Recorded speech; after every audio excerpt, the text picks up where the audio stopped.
Assalamu alaikum. Today we're going to look at stylistics and especially focus on its history and evolution through the times. So, in the last class, we saw a little bit about its definition and we wondered whether it was theory or a practice, and it was established that it was based on empirical bias and it was non-eclectic and really trusted the signifying system to deliver the meanings of the text. So we also understood that stylistics did not restrict itself to high literature, but was more democratic than most other theories. So we understood its objective was to establish principles capable of explaining particular choices made by individuals and social groups in their use of language, such as socialization, production, and reception of meaning. Its application is wide and varied, but we had a very small list as to how stylistics could be applied to literature, prose, speeches, advertisements, and just about anything concerned with language. Then, a few small examples to give us a dose of what stylistics looks like and how fun it is to work with. And yes, we saw the connection between language, literature, linguistics, and literary criticism, and how stylistics seems to be the center of it all. And some definitions of language, linguistics, literary criticism, literature. We saw all of it, and one small stylistic analysis of a very short poem. And also, we looked into the definition of stylistics and some principles of linguistic approach to literary study and criticism, and a little bit on practical analysis, its importance in literary education in particular, and in especially interpretative skills. Then we saw, yeah, this is where we stopped. So today we're going to look at how this art of this practice of rhetoric turned into philology. So basically, to begin with, what is rhetoric? Now, rhetoric would be the art of persuasive and effective speaking or writing, especially the exploitation of figures of speech and other compositional techniques. So, rhetoric included mainly figures of speech, and the techniques that uh, that would teach you how to pattern and vary a speech or a piece of writing so as to produce the maximum impact, maximum effect. So, it, rhetoric basically was a practice, an art, a practice turned into art, and it basically included how to structure an argument. It taught students, through rhetoric you teach your students how to structure an argument and make effective use of figures of speech and pattern and vary a speech or writing to reduce maximum effect. So, who learned rhetoric and what was its use? So, any study for that matter has to have some use behind it. If you're learning something, you should be you should have in mind some end to it, some end result to it. That you should have an ambition as to where you're going to put to use. Unless and until you have it, there is no point in learning something, right? Just for the sake of it. Well, sometimes you do learn just for the sake of learning, but it helps to have a definite end to it, a definite field on which to play it, right?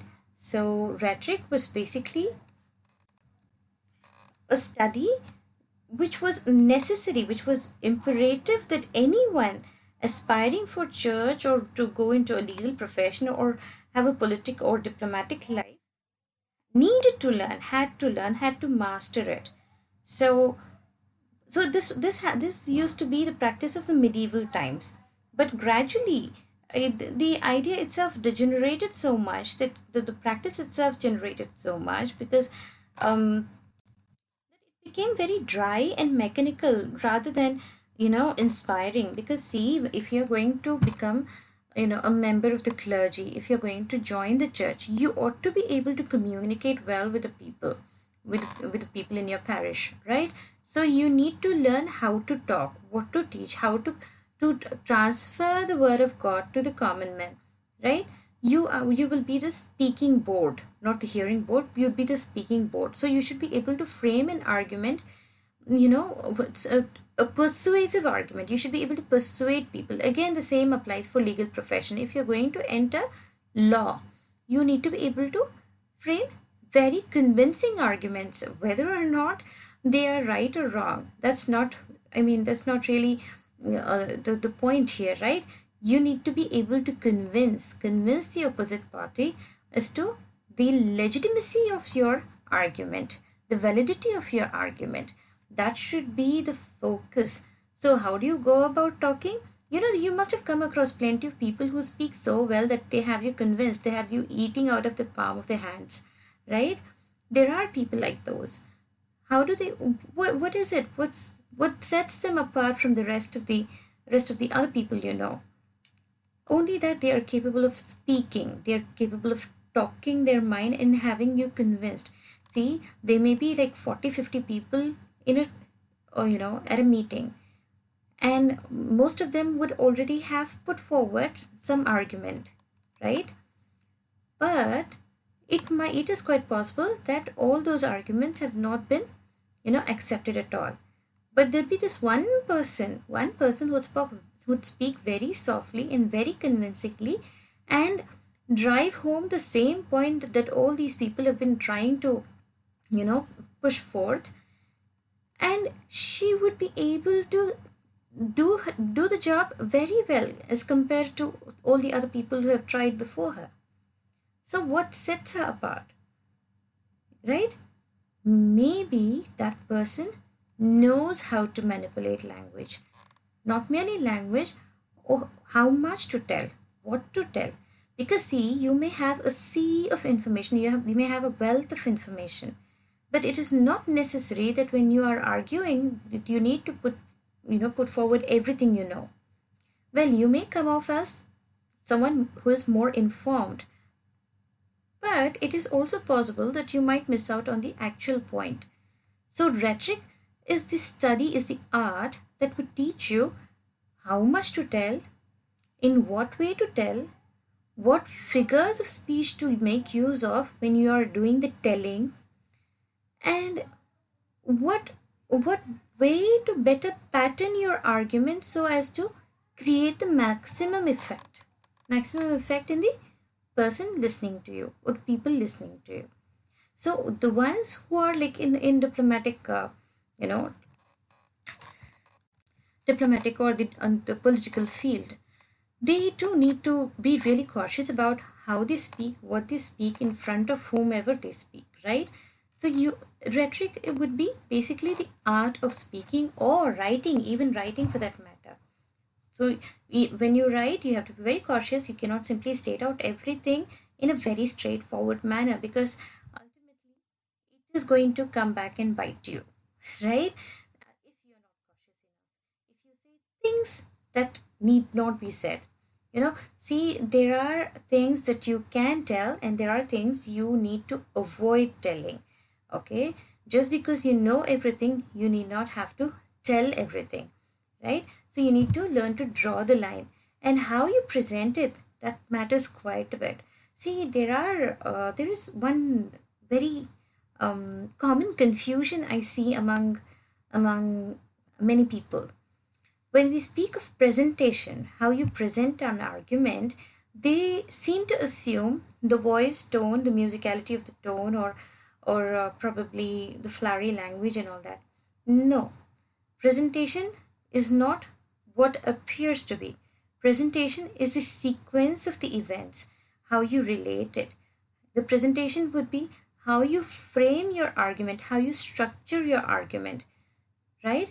That is what presentation is about. It's not merely the appearance, the physical appearance of your argument, but the sequential, or the structural appearance of the argument. All right. So so rhetoric was something that was practiced in the medieval times, but then it once it was divorced. So those people who were going to going to join the church or the law, or going to the diplomatic or the political field, they were the ones who were made to learn rhetoric, right? But later on, as it evolved into a study of its own accord, and it was divorced from its purpose, you know. So when you remove something from its actual purpose, what happens is there is a vacuum created, there is a lacuna created that needs filling. So what happened was that this rhetoric turned into something very dry and mechanical, and nobody wanted to, you know, they did want to learn it, but it was more more of a tedious job, because see, there was no ultimate result to it. Nobody really wanted to, could not possibly apply themselves to it fully, because it had turned into a pedantic, a pedantic practice, you could call it, right? So nobody likes pedantry. Just consider, even Shakespeare for that matter. If you see some of his, okay, Antony's rhetoric is great. The way he, Shakespeare makes Antony speak in Julius Caesar. I'm not talking about Antony and Cleopatra. In Julius Caesar, how Antony seems to convince people, the entire mob, again to side with him against Brutus and his comrades. See, that is one fine example of rhetoric. So gradually it turned into something that degenerated into a mechanical study of the mere surface features of language, which involved identifying and classifying figures of speech. So the pedantic outlook of its practitioners, for instance, their love of impressive sounding labels, is satirized by Chaucer, Shakespeare, and others, it seems. Okay, you would find it in, say, do you remember Bottom from As You Like It? Right? He seems to love himself so much, and he's always so full of his pedantry, that Shakespeare's, and when he is given the ass head, I mean, when he's given the donkey's head, well, obviously Shakespeare is mocking people who speak very high language, right? Who are too full of themselves and use are very loquacious just for the sake of it. Or even consider this Malvolio. I believe it's Malvolio. Yeah, I think it's Malvolio in Twelfth Night. Remember how he's always going about talking in this very affected manner. Affectation seems to be a mark of Malvolio, right? And he's made fool of by Maria. Remember? I hope you do. So you see,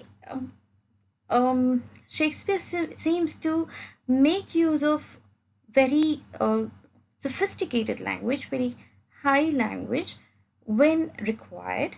At the same time, when it is okay, when required, as in when it is genuinely needed, okay, as in the case of Antony. At the same time, he abhors the use of such language, such superfluous expressions, when it is absolutely unnecessary, right? So there are times and places where you use what kind of language ought to be used. Okay, so in the 19th century, what you see is rhetoric is absorbed into linguistics, also known as philology at the time. Now, what is philology? Philology is nothing but the historical approach to language, wherein you see how languages evolved, all the languages, okay?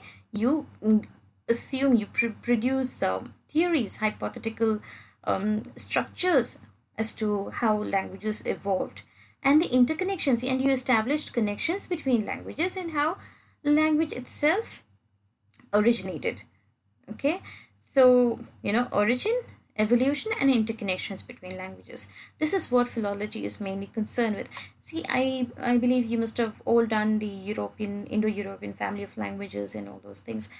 The German language, the Germanic languages, and the how there is supposed to be this Proto-Indo-European family of languages, and they are further divided into Germanic, Iranian, Indo-Iranian, Romance, Balto-Slavic languages, right? And from there on, you have so many further divisions, right? And I hope you also remember that English developed from the West Germanic, right? West Germanic division of the Germanic languages, and it moved on from, I believe, Anglo-Frisian to possibly Old English, Anglo-Saxon, then probably Middle English and Modern English and all of those things. Well, and establishing interconnections between languages, I believe you must have gone through those exercises wherein you learn to identify the similarities between words, specific words, or specific signs in each language, right? And the origins of language itself, how they originated, where they originated, and how they seem to have moved from its place of origin to other places and other regions, and how this regional variation seemed to have worked with the confluence of with other um, other branches of languages, right? So this is what you've already basically practiced philology as well, right? So this practice continued on until the 20th century. So from philology to plain linguistics, what you call it today, linguistics. So this seems to have happened around 20th century, which basically focused on the structure of languages. So the linguist seems to have decided to just be done with trying to figure out where languages came from. So let's just focus on the language that we have in hand. So they try to understand how the languages are structured and the way meanings are made, as in like semantics. Remember, you must have read about semantics as well, or understood how meanings are made and established, and options available in structuring sentences, as in syntax, right? So structuralism, semantics, and syntax. So all of these was the concern of the linguist in the 20th century. So this concern seemed to have gone on for quite a few decades. So the linguists decided to just, stop worrying about the historical significance of language, and and worked for the present, and then looking at the present text and deciphering the structure of the text. So what you see is towards moving towards the understanding of structure of languages, you start looking at the style of individual works and the language itself, how language is being manipulated by writers. So in 1920s, I couldn't make it this S any smaller. In 1920s, with the Russian formalism and the Prague linguistic circle that later on, developed from Russian formalists, this Roman Jakobson, a very famous linguist, he devised a certain idea on style. So there was this one conference on style in 1958 in Indiana University, and in which a certain Jakobson seems to have made a very strong claim on literature. As a linguist, he seems to have made a claim on literature, indicating that linguistics is essential to understand literature. So this was his closing argument of the conference. See, poetics deals with problems of verbal structure. Since linguistics is the global science of verbal structure, poetics may be regarded as an integral part of linguistics. Poetics here means the study of literature in general, not just poetry. So you see, it's as if Jakobson wants you to consider only linguistics as the sole source of understanding or sole method of understanding any literature. Okay, so here poetics does not merely mean poetry but literature in general. So this argument seems to have continued because there were people who were dead set against linguistics taking over literature. They seem to believe that linguistics is far too dry and scientific to have anything to do with literature, and linguistics should just concern itself with how language functions and not worry about how language functions in literature, inside literature. So this seems to have continued for some time. Literary studies versus language studies have made the topic here, so that you would know this battle that seems to have an ongoing battle that seems to have started with the Conference on Style in 1958. From then on, there seems to have been a constant to and fro going on between parties, both linguistic and and the ones who were favoring literature, exclusively. So you see Roger Fowler's Essays on Style and Language, Linguistic and Critical Approaches to Literary Studies, 1966, in which he tried to bridge the gap between language studies and literary studies, as was proposed in the book.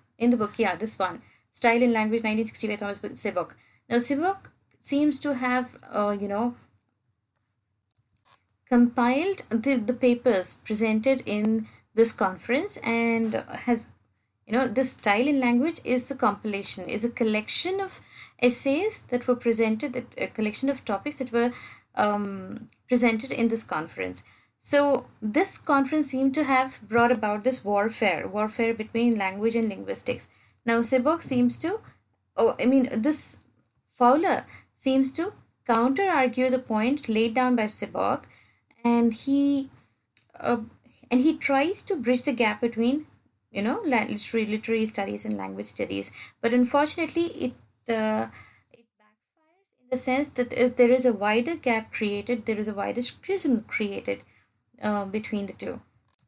So Helen Wendler, who seems to have reviewed Fowler's essays on style and language, she seems to come to the conclusion that yes, linguistics is good enough to be used to interpret literature, but at the same time, she also believed that the linguistic study, though it had great potential, at present linguists are simply undereducated in the reading of poetry. Okay, so she believed that it was not possible for the linguists to really analyze literature well enough, even though linguistics had the potential, mainly because the linguists were not really suitable for the job. They are not accustomed to reading poetry, to understanding poetry, and are taking on documents whose primary sense and value they are not equipped to absorb.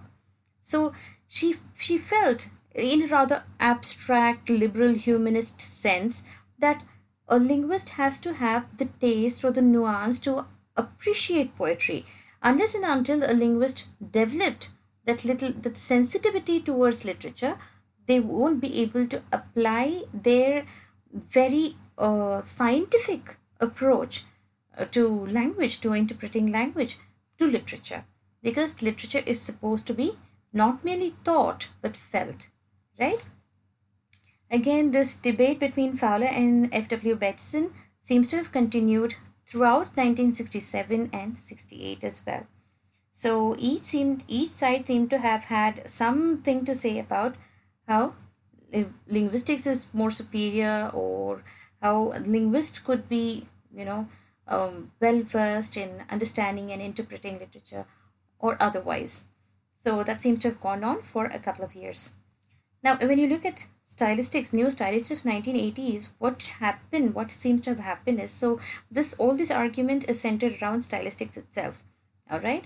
But gradually they seem to have come to some understanding, because the linguists, they started taking more effort, putting in more effort in approaching literature with a certain sensitivity, and taking help from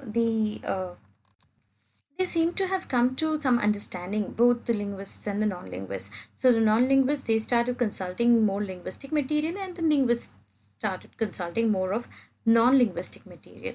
So finally, they seem to have come to some balance, some understanding. So this resulted during the 1980s in what came to be called the new stylistics. Okay, in the 1980s, this is what is more democratic approach to stylistics is what is called new stylistics, which had a limited degree of eclecticism.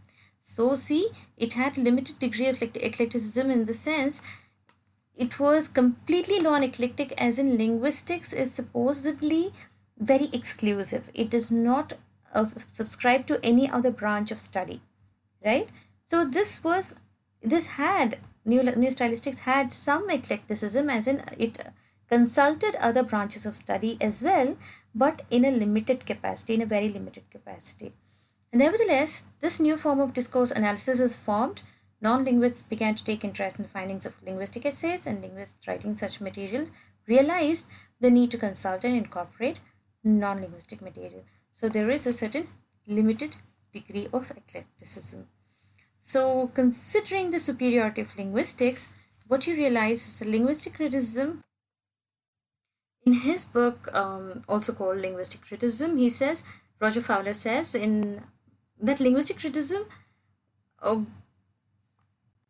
is characterized as objective description of text. So it is purely objective. Whereas conventional criticisms are random descriptive jargon, use random descriptive jargon and amateur commentary using only quasi-grammatical terms. Quasi-grammatical terms as in there is no specificity to it. There is nothing specific about the terms used, employed in conventional criticism, and hence they are unreliable. Or random descriptive jargon, again, the jargon used in conventional criticism is something that you cannot really, you know, cannot really rely upon for an accurate estimate of any work. Again, it's a mature commentary, as in there is nothing very specialized about it, right? And he also seemed to have gone on to say that those who do not favor linguistics, that is the opponents of linguistics, they seem to believe that linguistics is just one set of study, whereas he believes that linguistics is not merely one set of study but is composed of so many different branches, so many different ideas in them, methods in them, and only few could be applied to literature, whereas the rest could not be applied to literature at all. And he also seems to have gone on with the, continuing with his argument with Madison earlier. He seems to say that though that just being a linguist is not a qualification for dealing adequately with poetry, because he says although literature is language and therefore open to ordinary formal linguistic investigation, it has, like other formally distinctive texts, essentially distinctive contexts, which the linguist no less than the critic must study.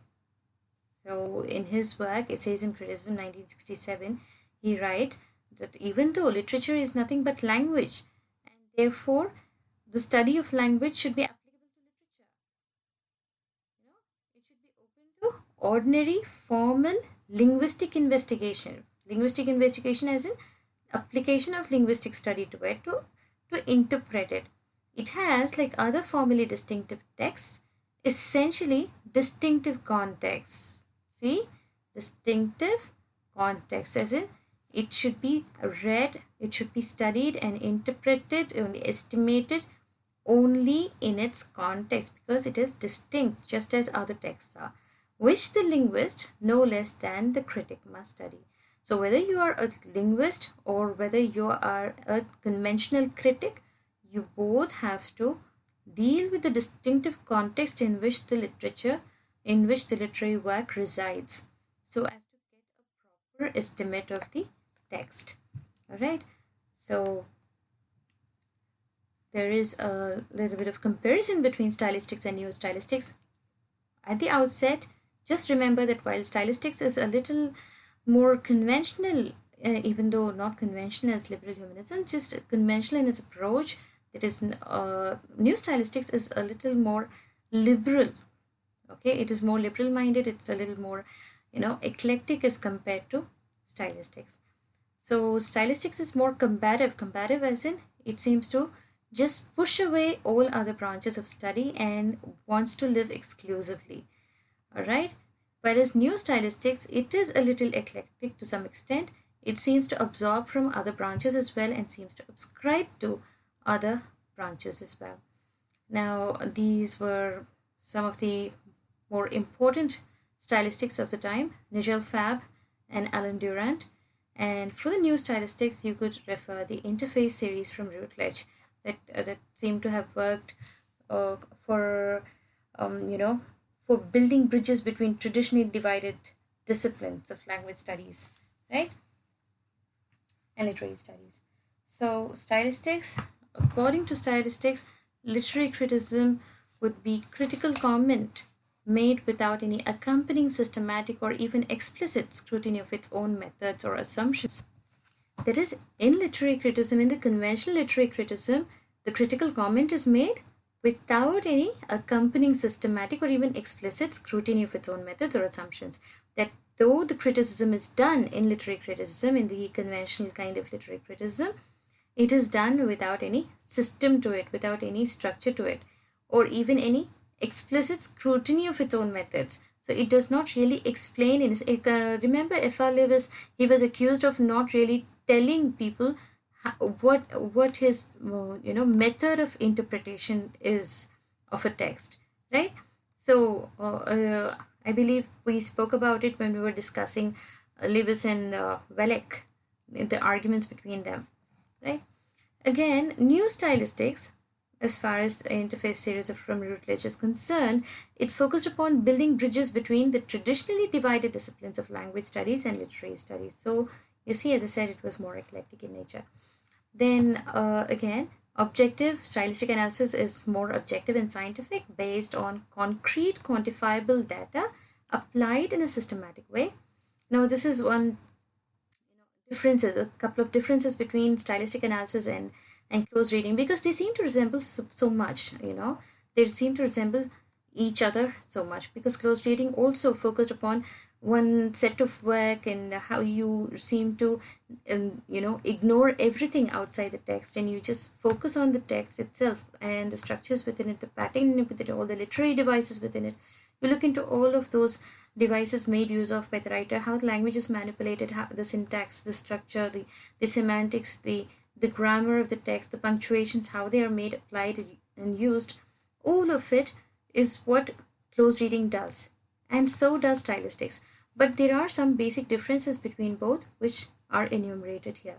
So consider this: stylistic analysis is more objective and scientific, based on concrete quantifiable data.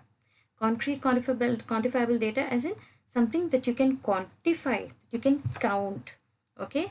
And they are concrete, they are not abstract. You cannot simply imagine them, you can actually see them. There is physical proof to that data, applied in a systematic way. So there is a certain method to it, okay? It's not random.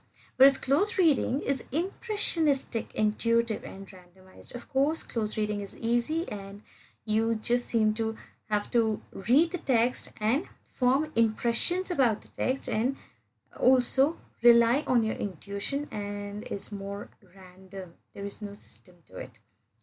Now, stylistic analysis emphasizes connections between literary language and everyday language, whereas close reading emphasizes difference between literary language and the general speech community. See, while stylistics tries to bring everything under all kinds of languages under one umbrella, what close reading does is it excludes all other languages. It seems to consider literature as high language. Literature is possessing some mysterious quality to it that cannot be understood by laymen, or the ones that are not equipped to decipher the mysteries behind literature. So there is a mystifying quality that is brought about by close reading. So it seems to exclude the general speech community, and tries to establish literary language as the high language. Then conflict between common and specialized language for poetry.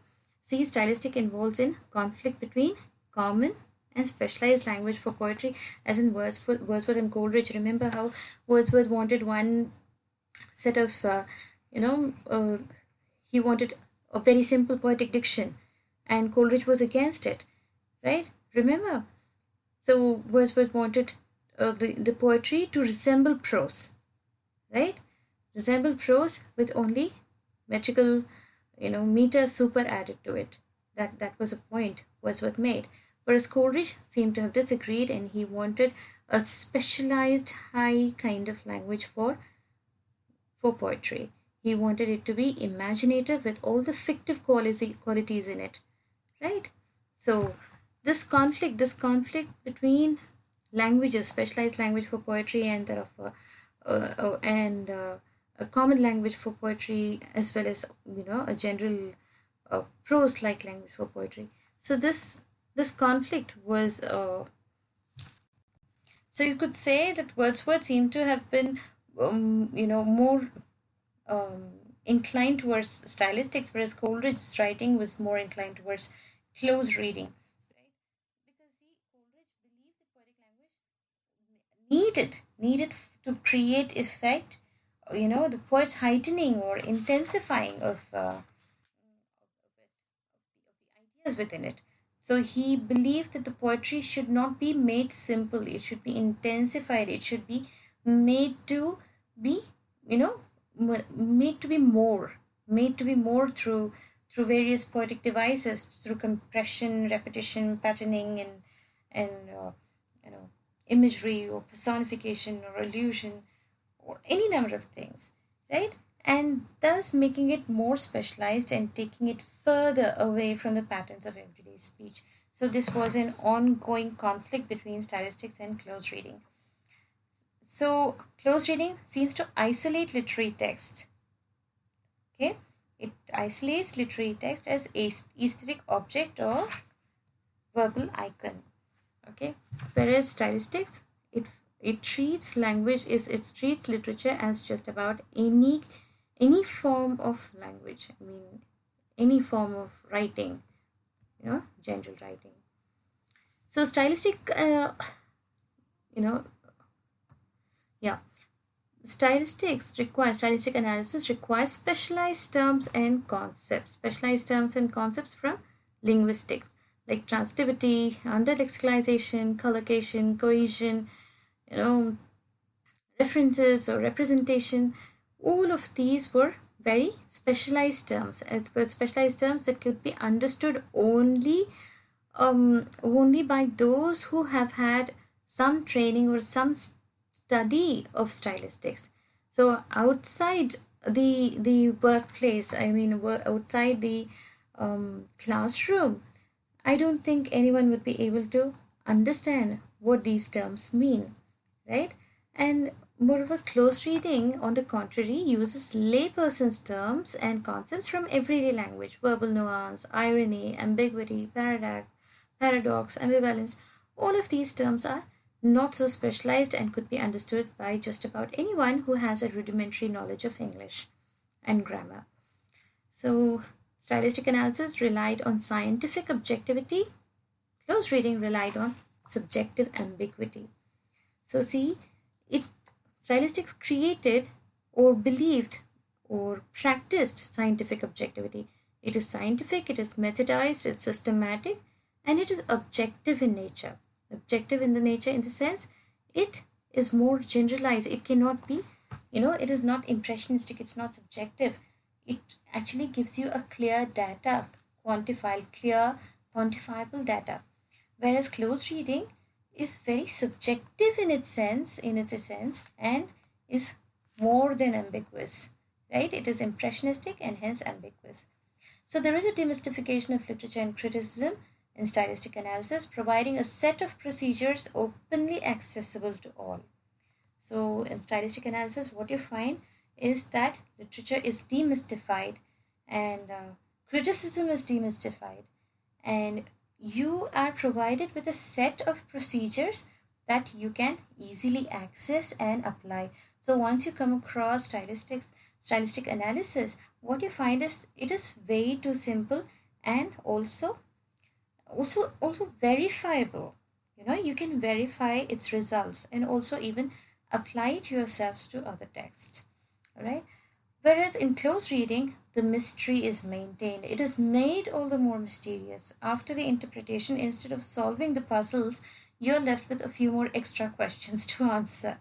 So it is more mysterious, impenetrable essence at the core of literature. It stresses the need for the critic to develop tact and sensitivity towards the text. So you're told that you need to be more sensitive to understand the text rather than being told exactly what the final points of the text are.